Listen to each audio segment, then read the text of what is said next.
You can see how you can summarize.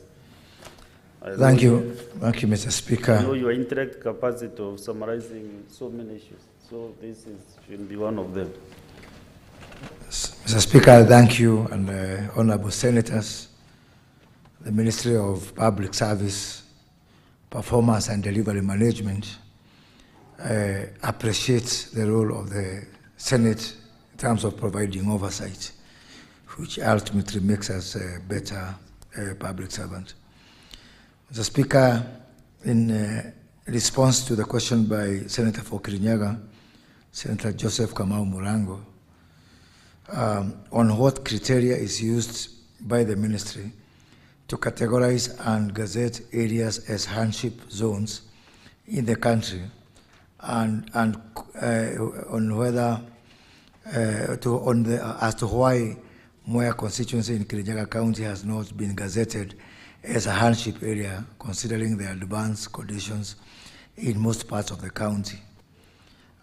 In terms of the criteria used, Honorable Speaker, the first criteria is availability or lack of it of food and accessibility to food, an availability and inaccessibility or otherwise of water, transport and communication service in terms of adequacy, social services, whether they are available or accessible, climate conditions for that particular area, and the terrain harshness of that area, and security or high possibility of security threats in a particular area.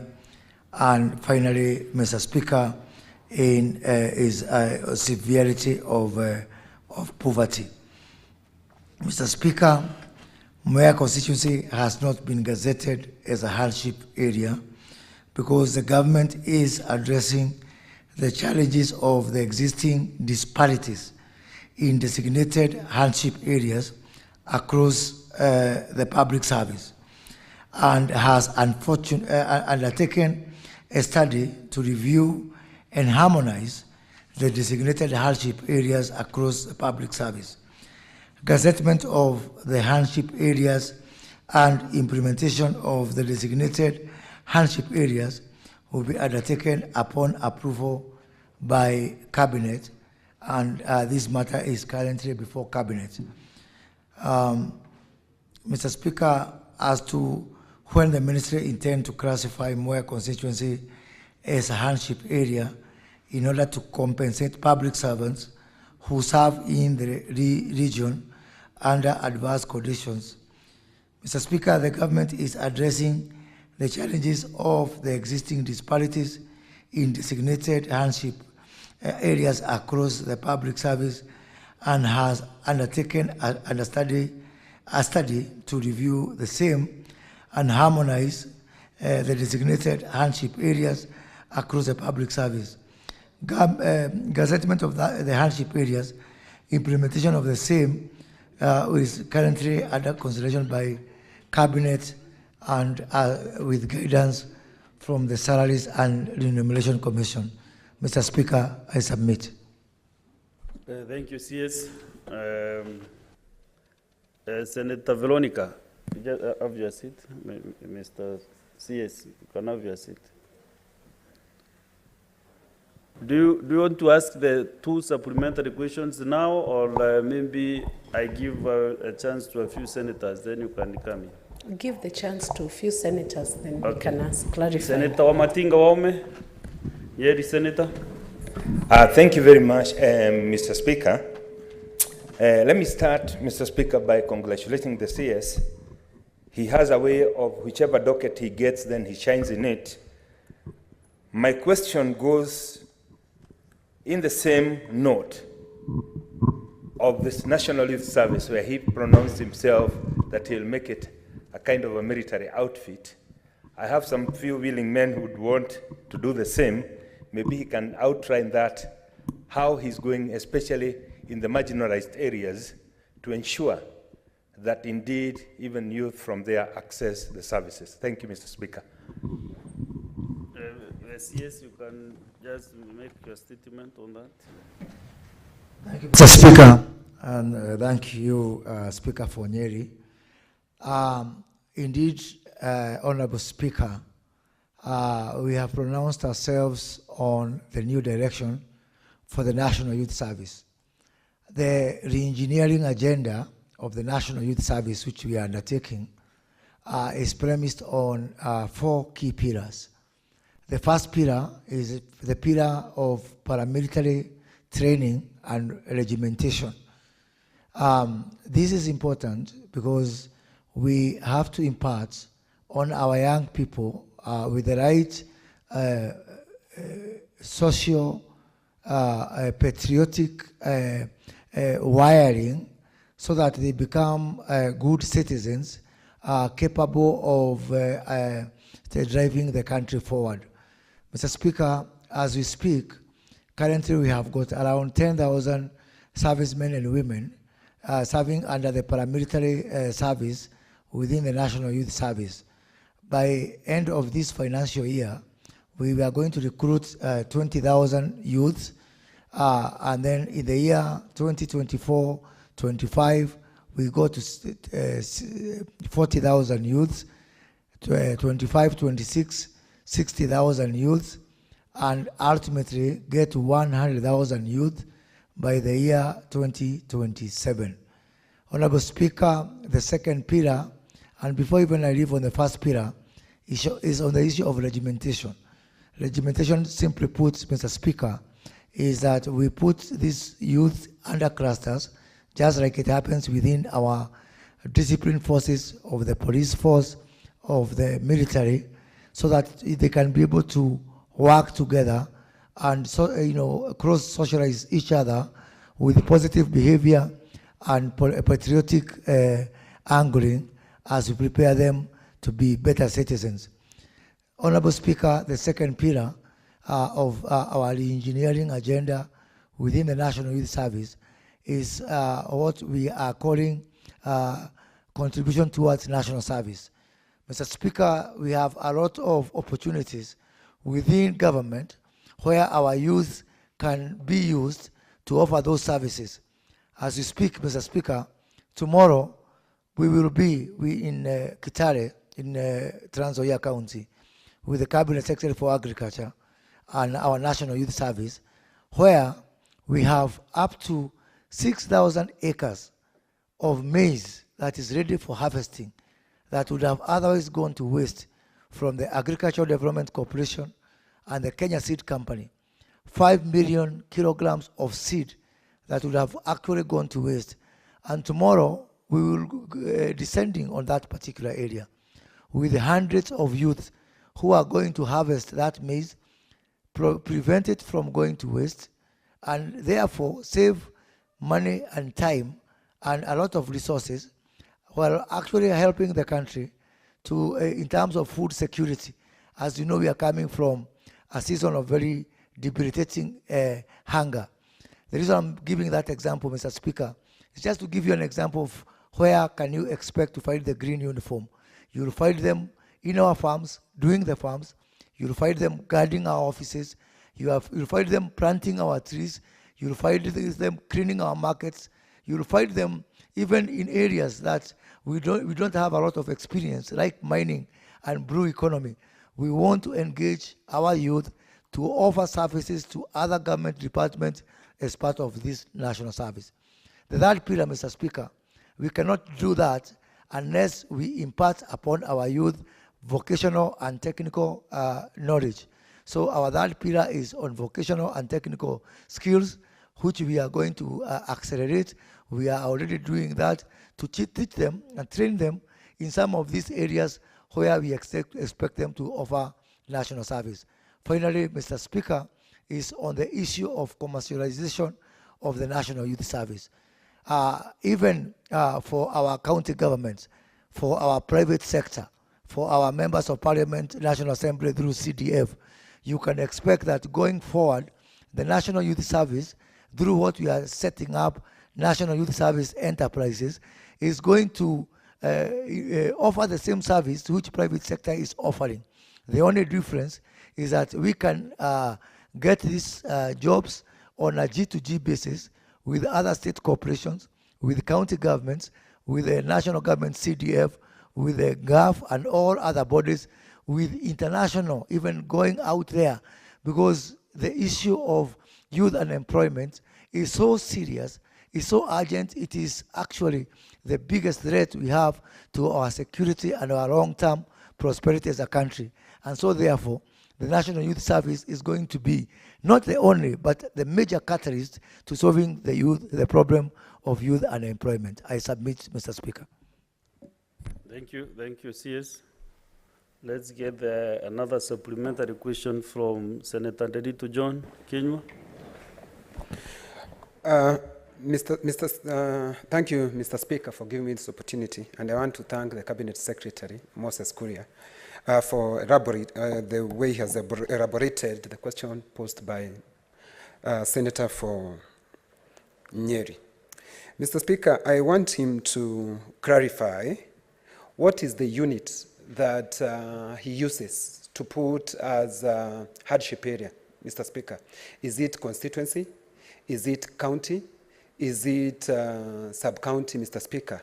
I'm saying that because, Mr. Speaker, you can come to a constituency which is true. Some part of that constituency has got what is impossible to get food, Mr. Speaker. There is insecurity, Mr. Speaker, and we have impassable roads, Mr. Speaker.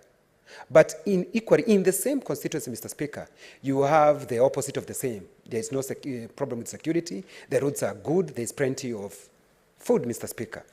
So I wanted to know what unit are they using? Because, Mr. Speaker, the correct unit from where I sit is sublocation, because that's the smallest unit, Mr. Speaker, of administration in the Republic of Kenya, Mr. Speaker. Because if you talk about the constituency, Mr. Speaker, it will be unfair for some people who will be getting the benefit of getting hardship allowance, Mr. Speaker, while others are not getting the same, Mr. Speaker. I wanted that clarity, Mr. Speaker. CS, respond to that as well. Honorable Speaker, I appreciate the question from Senator from Laikipia, and I do understand why he would be very much concerned about that, because Senator of Laikipia comes from a county of disparities, with some very productive area which can feed this country, and other area which depends on relief food from some area which literally translated means comfort yourself, because there's nobody to comfort you, an area called Uyomereri. Honorable Speaker, the way we have clarified the areas, we are using the location as the lowest unit. I appreciate that we need to go lower on the sublocation. We'll keep on revising. In the first phase, we are going to, the guidance we are going to release are depending on the location.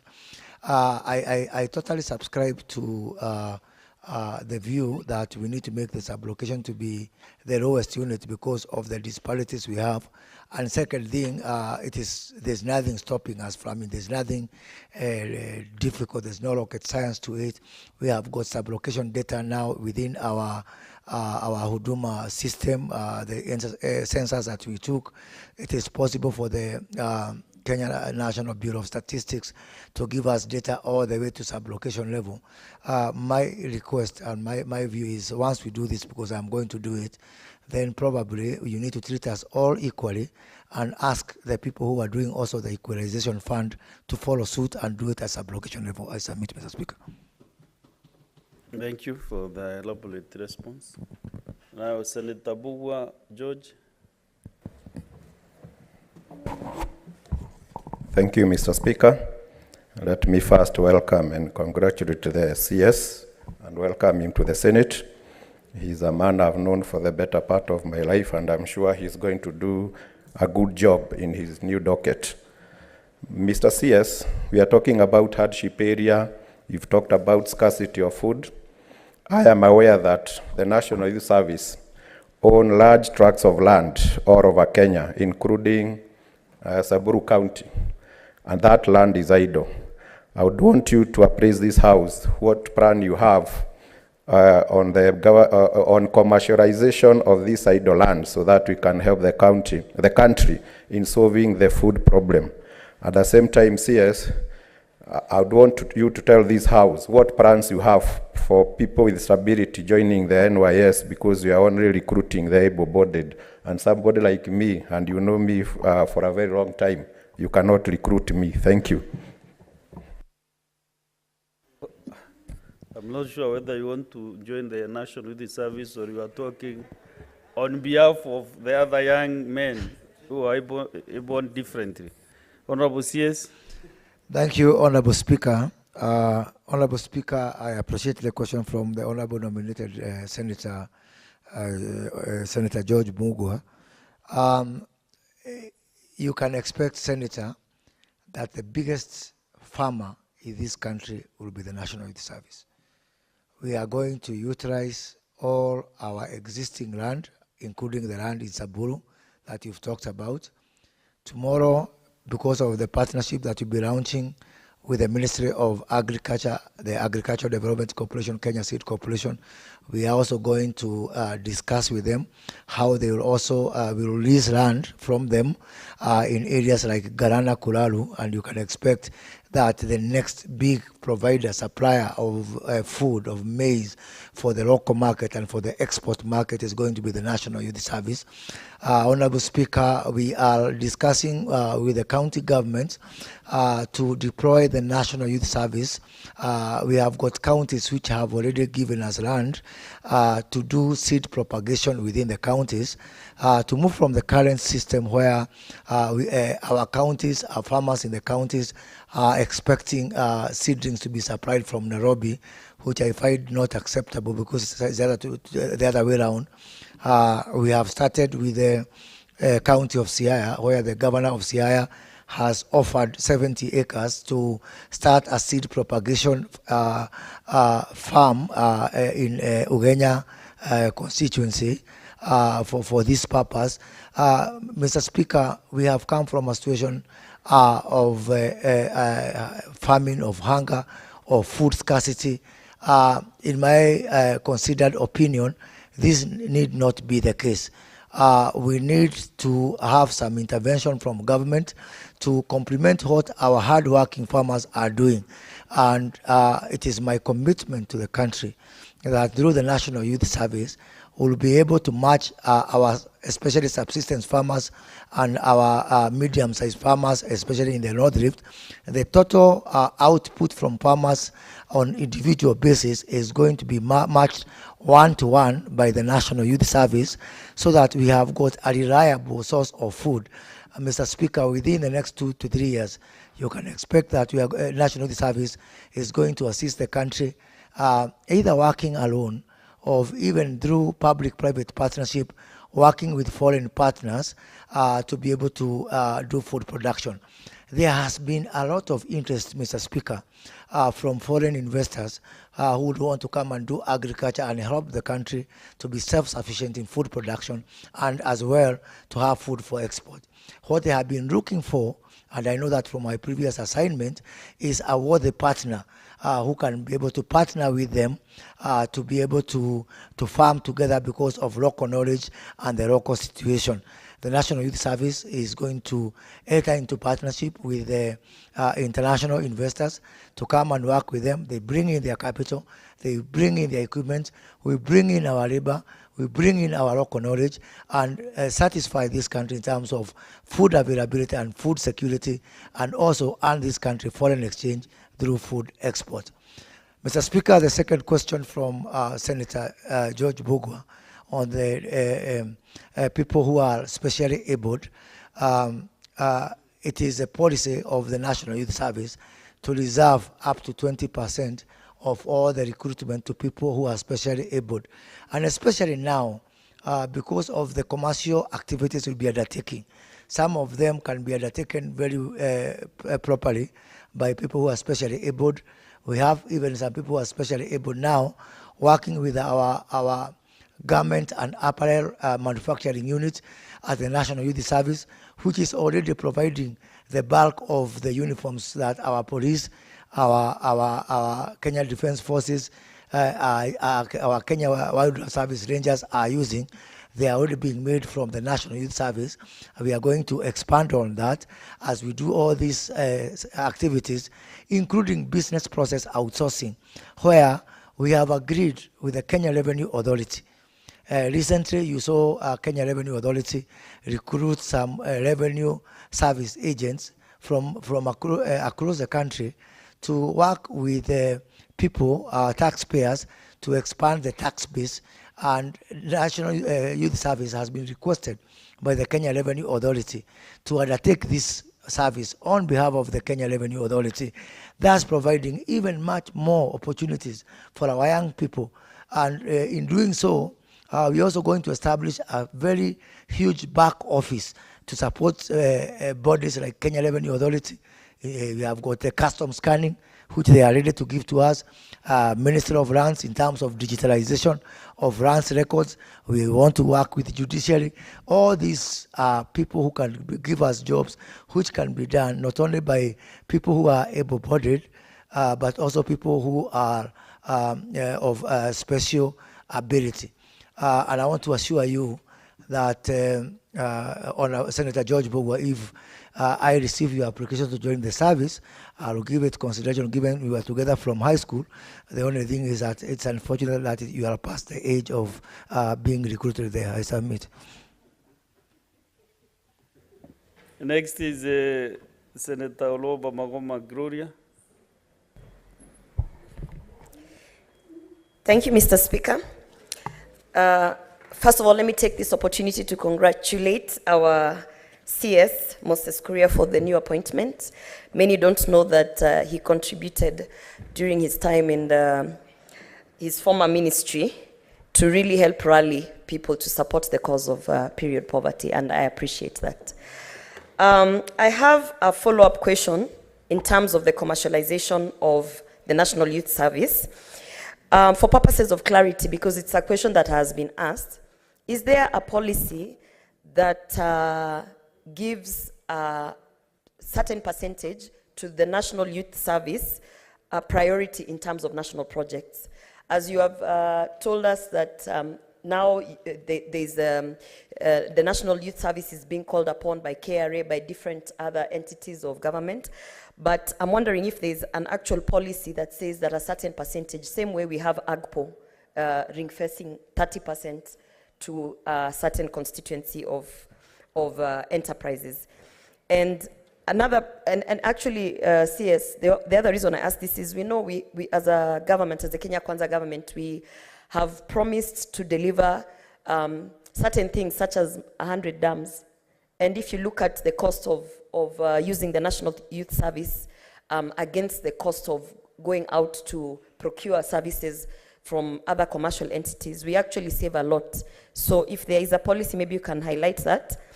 And then National Youth Service, as it is being commercialized, I suppose that the idea is to make it one of the biggest employers. That way we can deal with the crisis of our youth not having jobs. If that is the case, is there also a policy or some structure in terms of growth within National Youth Service so that, you know, the last opportunity that came about, I was calling upon youth and asking them, there's an opportunity to join National Youth Service, but there seems to be some negative form that National Youth Service doesn't pay well or doesn't pay at all. So maybe that's something that you can also highlight and make us aware if there's growth within the National Youth Service as an employer. Yes, Honorable CS. Thank you, Honorable Speaker. Honorable Speaker, I appreciate the question from nominated Senator Gloria Roba. In terms of the policy for ensuring that we have got some ring-fenced allocation for the National Youth Service in the national service jobs, that policy is currently being worked on by my ministry in conjunction with Treasury and with the guidance from... Senator, sorry, Honorable CS. Senator Chalage, you know this is not your farm in Nandi. This is the Senate. You cannot just crisscross the way you want. And you are a ranking member in this House. Proceed, Honorable CS. Honorable Speaker, as I have said, The policy is currently being worked on. We have got a team that is working on both the policy and putting up proper structures for setting up of the NYS enterprises. This effort is being led by none other than His Excellency the President, the Presidential Economic Team, my ministry, and Treasury. As we speak also, we have got a committee of up to 11 principal secretaries that we have set up. Each principal secretary giving us an indication of the jobs available in each state department. We have some early successes in agriculture, as I've mentioned, in irrigation, in the dams, as the Senator has mentioned, in offering security services in our buildings. Really very promising and a very exciting time for our youth. So the policy that we are working on in conjunction with putting up the framework for affirmative action along the lines of AGPO is going to go a long way in ensuring that through the National Youth Service, we are able to absorb many more young people, impart them with the right skills, give them some meaningful work, and ultimately release them to the market in a way that they can be able to be more employable, or even to create some entrepreneurs out of them so that they can also employ other young people. Honorable Speaker, on the question of the upward mobility for the National Youth Service, because this is a very pertinent issue. Honorable Speaker, we are working on mobility in several ways. One, already, you remember there was an instance where the Kenya Defense Forces ring-fenced 300 positions to be filled up by graduates or from the National Youth Service, and 10,000 of them turned up for the interview. We require now to bring in police and KDF to maintain security. That was a pointer of some, the situation as it is, and what we are doing now, we are sensitizing people from a security sector to use the National Youth Service as a career progression when they are recruiting. We have had early successes on that. Subject to availability of budget, the National Police Service is going to recruit a cadre of 3,000 policemen and women coming exclusively from the recruits coming from the National Youth Service. The Kenya Wildlife Service has already approved within its board, upon our request, to recruit in the next 2 months 1,500 servicemen and women for the Kenya Wildlife Service, who will be recruited exclusively from the National Youth Service. We are also working to expand our Huduma centers, which also fall within my ministry, from the current 53 to a minimum of 1,000, and each of them providing a minimum of 5 jobs for the young people of this country, so that also that becomes another breeding ground for youths who are better for the future. So in a nutshell, Honorable Speaker, we are now using the outreach and sensitization method as we work on a policy and ultimately into a law that is going to actually ensure that we give some quota mandatory to the National Youth Service as we create upward mobility for our young people. Mr. Speaker, let me finish by mentioning that Kenya School of Government, which is also within my ministry, we are working with them to ensure that we create some higher qualification for young people who excel within the National Youth Service, to be able to be trained by Kenya School of Government, so that they can now also join the mainstream civil service, and we give them the first right of refusal or acceptance, because everybody in this country deserves a chance. I submit, Mr. Speaker. Thank you, CS. Honorable Mariam Sheikh Omar.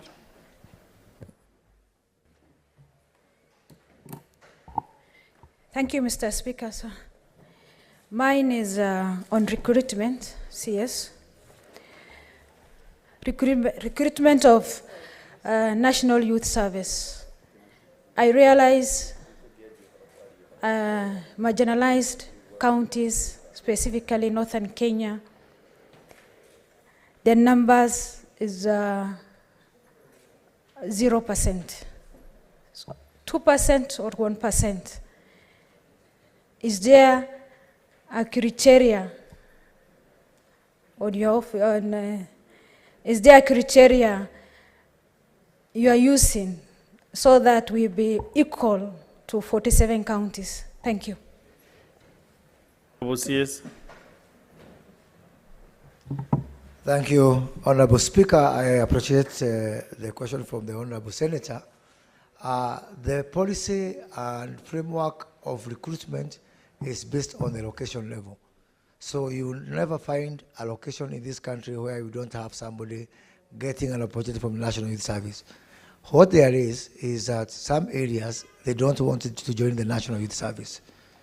My advice to them is National Youth Service is now the gateway for you to join our discipline forces, to join our public service, and if I have my way, and supported by this parliament, I'll even make it mandatory for anybody working in the public service to first of all go through the National Youth Service and Kenya School of Government.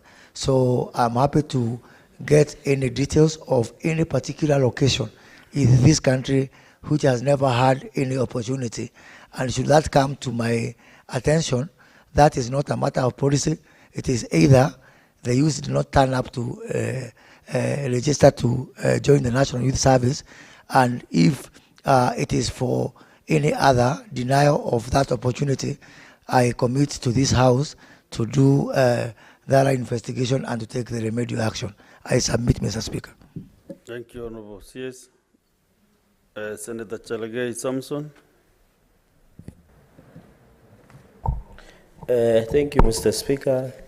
From the onset, I want to congratulate Cabinet Secretary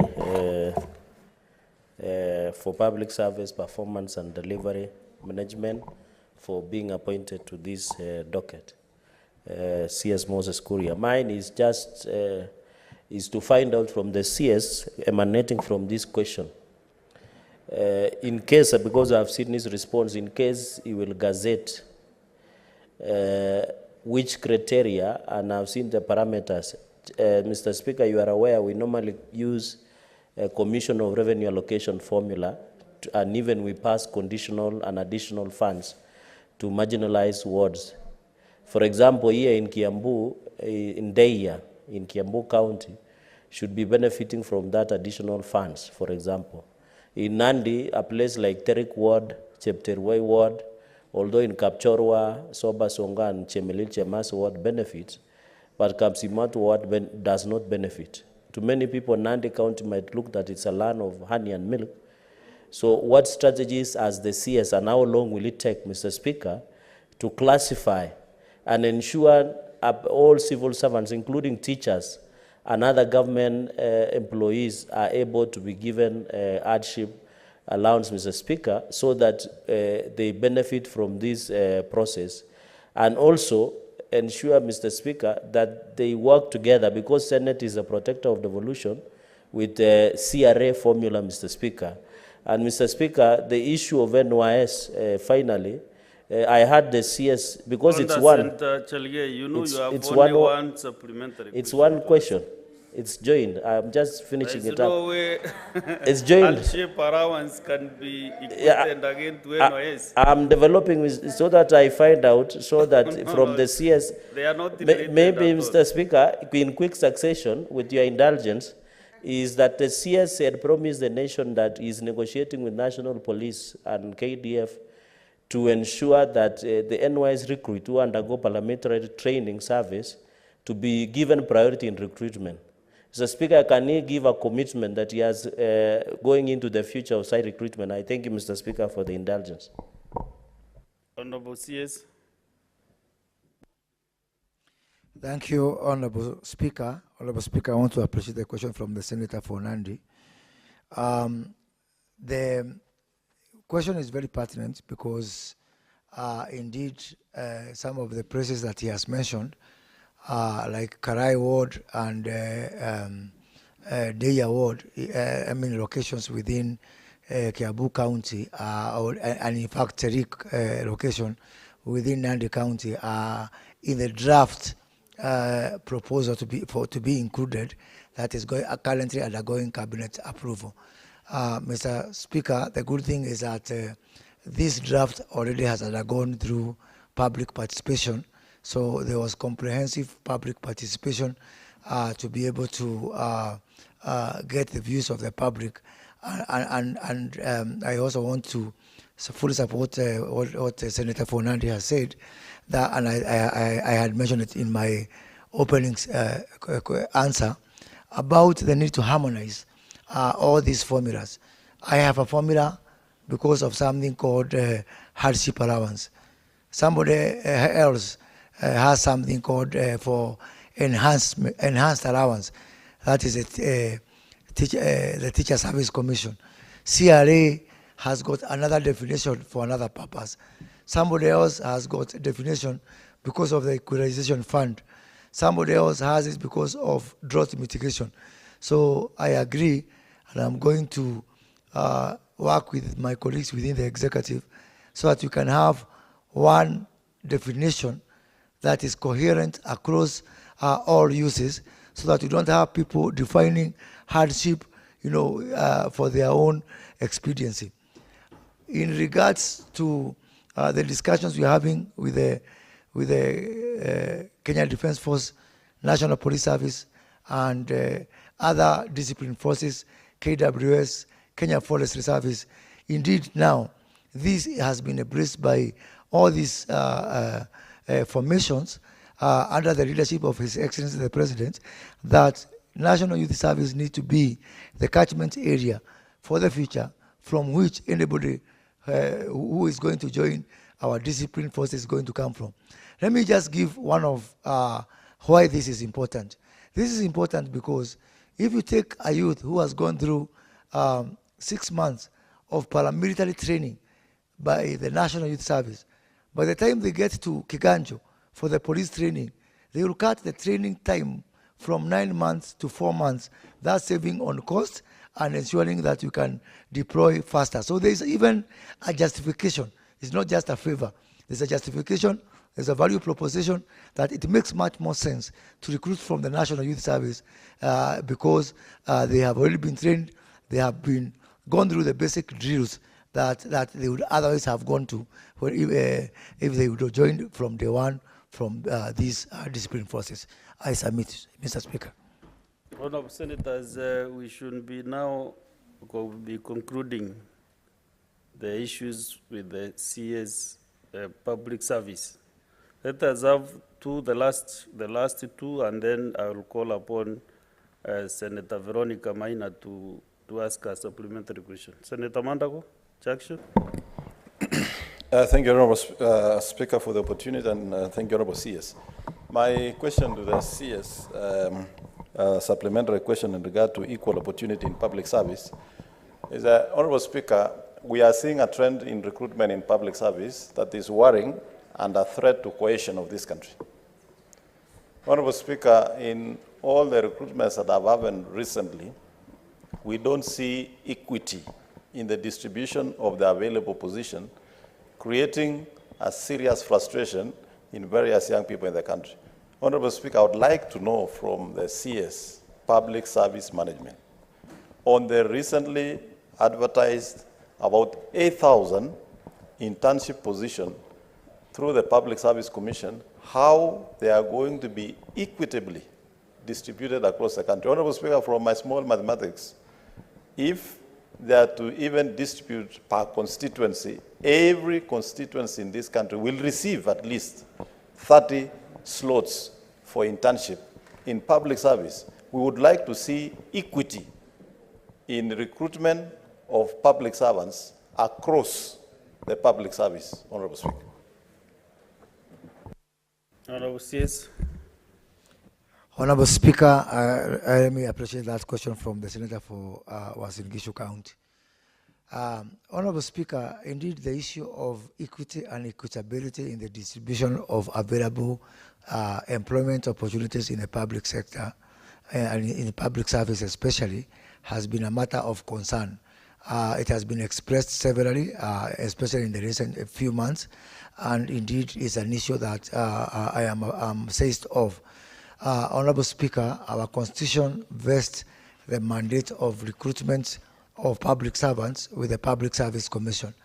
Public Service Commission is an independent constitutional commission, has got the unfettered sole responsibility for this recruitment.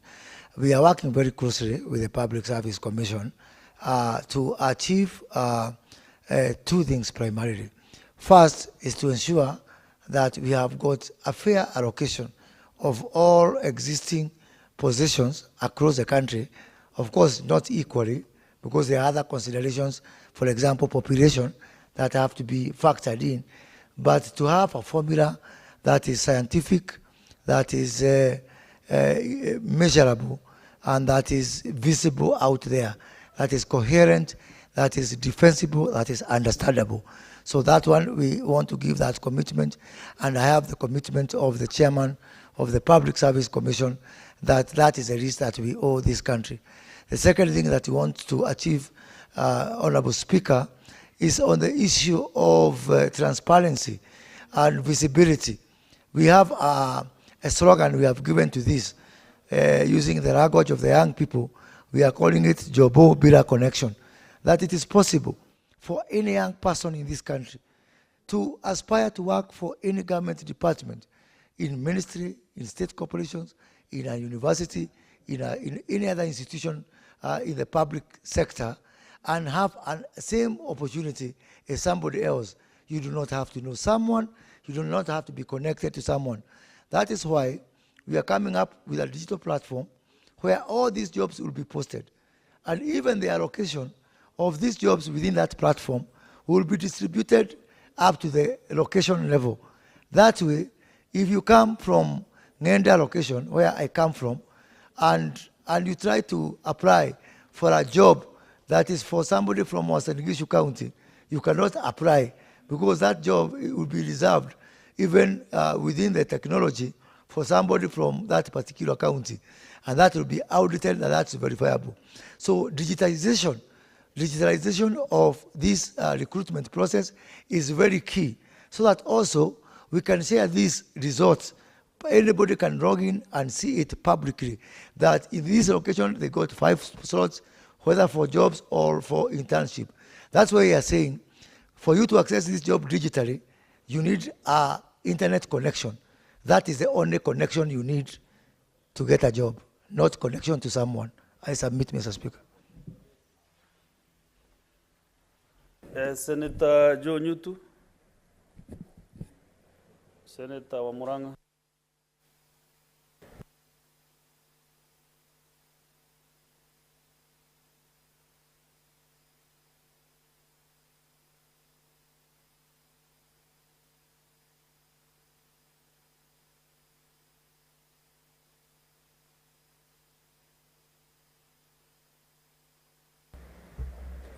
Thank you, Mr. Speaker, for the opportunity to also place my question to the CS Public Service.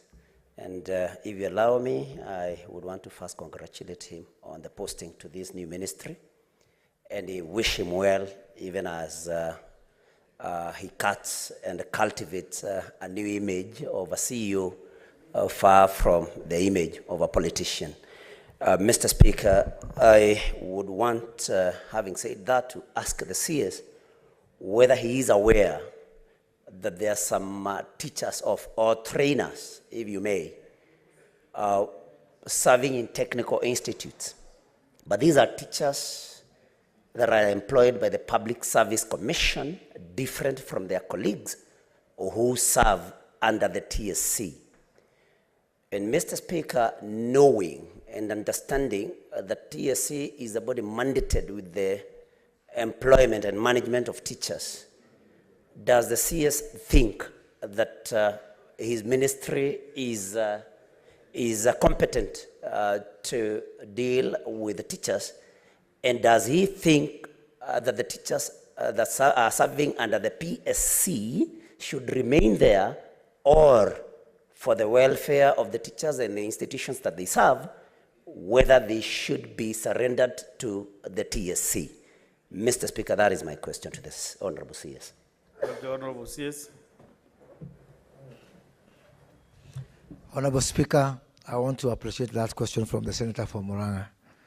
Honorable Speaker, as I've mentioned, recruitment to the public service is the constitutional body for the Public Service Commission. Public Service Commission is an independent commission under our constitution. Recruitment of teachers and management of the human resource affairs of our teachers is the preserve of the Teacher Service Commission. Teacher Service Commission is also another independent body, indeed a constitutional commission. The rules are very well defined by the Constitution. Unless the Constitution is amended, our lanes are very well defined. My role is defined in terms of developing policy and handing over that policy to the Public Service Commission. We work independently, but interdependently. We don't work in isolation, we don't work in silos. We consult from time to time. And I believe that from my ministry to the Public Service Commission, Teacher Service Commission, the Constitution demands of us to work together even if we are independent. Independence is not existing in isolation. So we are mandated to work together, and we do consult from time to time. Let me also mention that Senator Murang'a has talked about the image of a CEO, not the image of a politician. If I am asked to choose which image I want the image of a politician, because only a politician understands the problem of this country. Only a politician knows that people go without food. And when I go to Murang'a, I hear people of Murang'a saying, no nyutu, no nyutu, no nyutu, means I have to take him very seriously. I thank you, Mr. Speaker. No, what is your, no, you know, a CS cannot be out of order, but maybe what you want is maybe to put it in English, what he meant by no nyutu. But because he is not on the floor, let me interpret for you. When he gets to Murang'a, people usually say it is new too, it is new too, it is new too. That is no new too. Yeah. So Senator Veronica Duarte Maina, ask you a supplementary question as we conclude with the CS. Thank you, Honorable Speaker. And I want to take this opportunity to thank the Honorable Cabinet Secretary for the intensive answers that he has given to the question that was brought by the Senator for Kirinyaga County. I will ask one question, or maybe it has two questions in one. First, I have looked at the data that you have given in your response and the statistics that are being used, especially for the Ministry of Education, was the legal notice of 1997. So it has designated about 44 areas, hardship areas. And increasingly with the climate change issues, the adverse effect of climate change, the ravaging effect of climate change has caused many areas to fall within the category of hardship zones. And if I would cite one as an example, Honorable Cabinet Secretary, is an area called Ithanga, which is in Gatanga, which is a very dry area and would meet all the conditions that are set down as parameters that you weigh, that are weighed before an area is declared a hardship area. And that is just one example. And places maybe like Mwea and many other places, Honorable Cabinet Secretary. Now, CS, the delay or the slow pace at which these areas are being declared will eventually mean that they cannot have targeted programs even to make interventions that would make the areas better, not just for the public servant, the public service employees, but also for other intervening programs that would then help the areas to attract resources that then helps to alleviate them from the hardship zone, from the red zone to a better zone. What is your ministry doing to ensure that the review of what the hardship areas is done in a timely fashion and to match the ravaging climate change effects? Because if the review is lower than the effects of the climate change, then are we being fair to those regions that have fallen within the hardship areas, but then years have passed and there is no decision yet from the cabinet designating those areas as hardship zones? Honorable CS. Thank you, Honorable Speaker. Honorable Speaker, I appreciate that question from nominated Senator Veronica Maina. Honorable Speaker, indeed, it's not acceptable that this process has taken 1 year. It is my commitment that within the next 3 months, this process will have gone through cabinet, will have been concluded, so that indeed the disparities that the Senator has talked about are addressed. It is not only some areas which have not been classified, and they ought to be classified as hardship areas. It is also an opportunity for even those areas that have ceased to be hardship to be declassified. You know, some situations have changed. Economies has improved in those particular areas. We've got some very rich areas which are still existing as hardship area, and they need to be removed so that we give way to some areas which now also qualify to be termed as hardship area. So that is what we are doing. That's my commitment, Honorable Senator, that within the next 3 months from today, that is by the end of the month of January, this matter will have been dispensed by cabinet and it will be gazetted and implemented. Honorable Speaker, I don't know if I'll get another chance to put my closing remarks or I can. Sorry, the right time. Okay. Let me take this opportunity to thank this House, this honorable House, this dignified House for giving me this opportunity. Let me finish by saying that we are all public servants and all of you are under my control.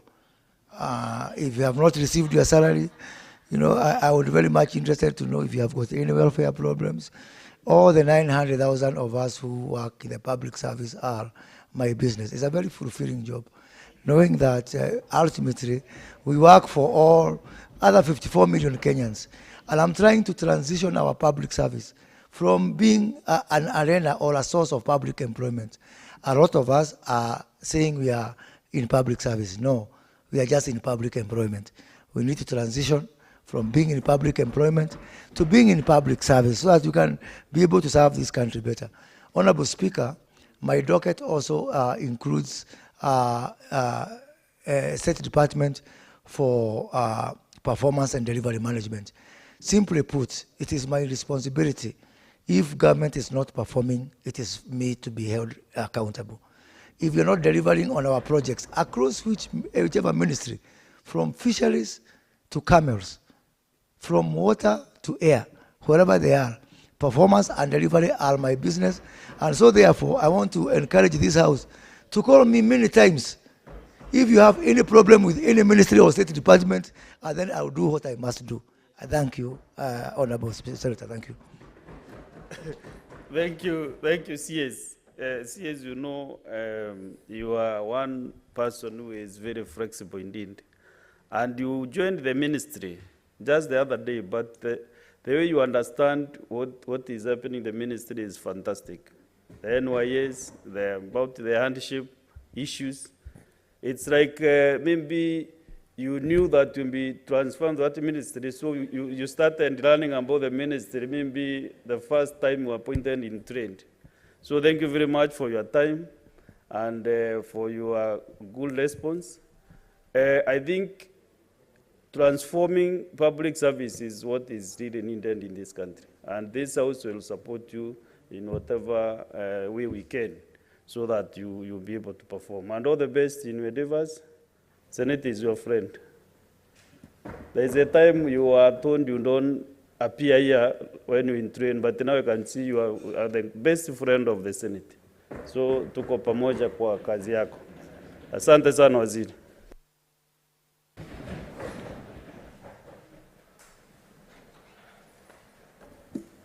Honorable Senators,